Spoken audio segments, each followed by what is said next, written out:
House building ചെയ്യുകയാണ്. ഞങ്ങൾ 3 പേരുണ്ട്, ഒരു ക്ലാസ്സിലാണ് പഠിക്കുന്നത്. പോകുന്നത് എങ്ങനെയൊക്കെയാണ് ഹൗസ് ബിൽഡിംഗ്, എന്തൊക്കെയാണ് അതിനകത്തുള്ളത്, അതിനെ കുറിച്ചായിരിക്കും ഞങ്ങൾ ഈ വീഡിയോയിൽ പറയാൻ പോകുന്നത്. അതായത് എത്ര വർഷമാണ് ഹൗസ് ബിൽഡിംഗ് വരുന്നത്? 3 വർഷമാണ് നമ്മൾ ഹൗസ് ബിൽഡിംഗ് പഠിക്കുന്നത്. അതിനിടയ്ക്ക് എത്ര എക്സാം നമ്മൾ അറ്റൻഡ് ചെയ്യും?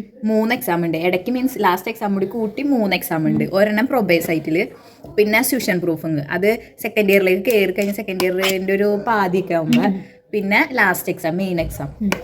എക്സാം എങ്ങനെയാണ്? എക്സാം എന്ന് പറയുന്നത് ഒന്ന് മുൻലീഷ ഉണ്ടാവും, സ്പീക്കിങ്, പിന്നെ ഷ്രിഫ്ലിഷ ഉണ്ടാവും, റൈറ്റിംഗ്. ജർമ്മനിയിലെ എക്സാം ഒക്കെ എങ്ങനെയാണ് വരുന്നത്? എക്സാം എന്ന് പറയുന്നത് രണ്ട് ടൈപ്പ് ആയിരിക്കുള്ളൂ. ഒന്ന് മുൻലീഷയും ഷ്രിഫ്ലിഷയും. അതിനകത്ത് മുൻലീഷ എന്ന് പറഞ്ഞാൽ സ്പീക്കിങ്ങും, ഷ്രിഫ്ലിഷ എന്ന് പറഞ്ഞാൽ റൈറ്റിംഗും ആയിരിക്കും. പിന്നെ നമുക്ക് പ്രാക്ടിക്കൽ എക്സാമും കൂടി ഉണ്ടാവും. പ്രാക്ടിക്കൽ എക്സാം എങ്ങനെ വരുന്നത്?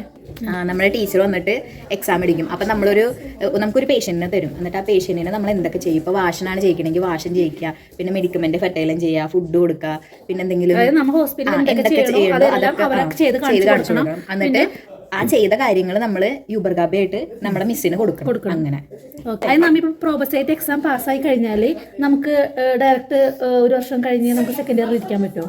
പറ്റും. ആകെ ഒരു പ്രോബസൈറ്റിന്റെ എക്സാം മാത്രം വരുന്നുള്ളൂ. പ്രോബസൈറ്റിന്റെ എക്സാമിൽ ശരിക്കും പറഞ്ഞാൽ നമ്മൾ പാസ്സായിട്ട് മാത്രം കാര്യമില്ല, നമ്മുടെ ലാംഗ്വേജും അങ്ങനെ എല്ലാം അവർ നോക്കും. അതൊക്കെ നന്നായിട്ടുണ്ടെങ്കിൽ നമ്മളുടെ ക്ലാസ്സിലെ പെർഫോമൻസ് അത് നോക്കും. അതിനൊക്കെ ഓരോ സെപ്പറേറ്റ് മാർക്ക് ഉണ്ട്. അങ്ങനെ വെച്ചിട്ടാണ് ശരിക്കും പറഞ്ഞാൽ എക്സാമിന് നമുക്ക് മാർക്കാണ്. ഇപ്പോൾ ഈ പ്രൊബേസൈറ്റിന് നമ്മൾ പാസ്സാക്കിക്കുന്നത് അതൊക്കെ വെച്ചിട്ടാണ്. ഇപ്പം എങ്ങനെ നമ്മൾ എക്സാം ഒക്കെ ഇപ്പോൾ എഴുതി പാസ്സായെങ്കിലും ചിലപ്പോൾ നമുക്ക് കാണാപ്പാടം പഠിച്ച് പരീക്ഷ എഴുതാലോ. അങ്ങനെ എഴുതിയിട്ട് നമുക്ക് ലാംഗ്വേജ് ഇല്ലാന്നൊക്കെ നമ്മുടെ മിസ്സുമാർക്ക് തോന്നുകയാണെങ്കിൽ അവർ പിന്നെ നമ്മൾ പാസ്സാക്കില്ല. അങ്ങനെ കുറെ പേര് ഇവിടുന്ന് പോകേണ്ടി വന്നിട്ടുണ്ട്. ഇപ്പൊ സെക്കൻഡ് ഇയറിലേക്ക് കടന്നു കഴിഞ്ഞാൽ നമുക്ക് ഏത് എക്സാം ആണുള്ളത്? അതും ഇതുപോലെ തന്നെ ഒരു പ്രാക്ടിക്കൽ, കോംപ്ലിക്കേറ്റഡ് ആയിരിക്കും. കാരണം സെക്കൻഡ് ഇയർ പറയുമ്പോൾ നമ്മൾ അങ്ങോട്ട് ചെന്നിട്ടല്ലേ ഉള്ളൂ. അപ്പൊ നമുക്ക് അധികം അത്രയും കാര്യമായിട്ട് നമ്മൾ പഠിച്ചു തുടങ്ങിയിട്ടില്ല. പിന്നെ ലാംഗ്വേജ് ഇല്ലെന്നുള്ളതൊക്കെ മനസ്സിലാക്കിയിട്ടുള്ള അത്രയും ലെവലായിട്ടുള്ള ക്വസ്റ്റ്യൻസ് നമ്മളോട് ചോദിക്കുള്ളൂ. പക്ഷേ സെക്കൻഡ് ഇയർ ആകുമ്പോൾ അങ്ങനെയല്ല, ഒരു എക്സാം കഴിഞ്ഞ് കഴിഞ്ഞാൽ പിന്നെ നമ്മൊരു സ്റ്റേഷൻ മൊത്തം കൺട്രോൾ ചെയ്യണം. അങ്ങനെ ഒരു സംഭവം ഞങ്ങൾക്കുണ്ട്. എന്ന് വെച്ചാൽ അതിന് ഫ്യൂറിങ്സ് പ്രോജക്റ്റ് എന്നാണെന്ന് പറയുന്നത്.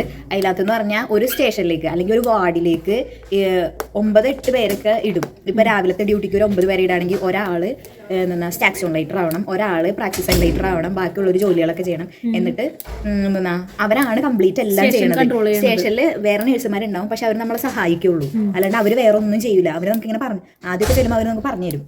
പിന്നെ രണ്ടാമത്തെ ദിവസം നമ്മൾ തന്നെ ആവുകയാണെങ്കിൽ നമ്മളെല്ലാം ചെയ്യണം. അങ്ങനെ പിന്നെ നമുക്ക് എങ്ങനെ ക്ലാസ്സിൻ്റെ ഇടയ്ക്ക് എക്സാമുകളൊക്കെ ഇടും? ക്ലൗസൂർ എന്നാണ് പറയുന്നത് ഇവിടുത്തെ എക്സാമിനാ. അതായത് ഓരോ ടോപ്പിക്, അതായത് ഓരോ ലേൺ ഹൈറ്റാണ് അടുത്ത ഓരോ ലെയർമാർ പഠിപ്പിക്കുന്നത് നമ്മൾ, അല്ലേ? അതായത് ഇപ്പോൾ അത് സെയിം കണ്ടിന്യൂസ് ആയിരിക്കുള്ളൂ, പക്ഷേ ഡിഫറെൻ്റ് ആയിട്ടുള്ള ടീച്ചേഴ്സ് ആയിരിക്കുള്ളൂ നമുക്ക് ഓരോ ലേൺ ഹൈറ്റും എടുക്കുന്നത്. അപ്പോൾ അത് ആ ലേൺ ഹൈറ്റ് പഠിച്ചു കഴിയുമ്പോൾ അതിൻ്റെ ഒരു എക്സാം ഇടും. എക്സാം എല്ലാം കൂടി കമ്പൈൻ ചെയ്തിട്ടാണ് അവസാനം എന്താണ് നമുക്ക് ഒരു മാർക്ക് അവർ കമ്പൈൻ ചെയ്തിട്ടുള്ള ഒരു സുസാമനായിട്ടുള്ള ഒരു മാർക്കാണ് നമുക്ക് അവസാനം ഇവർ തരുന്നത്.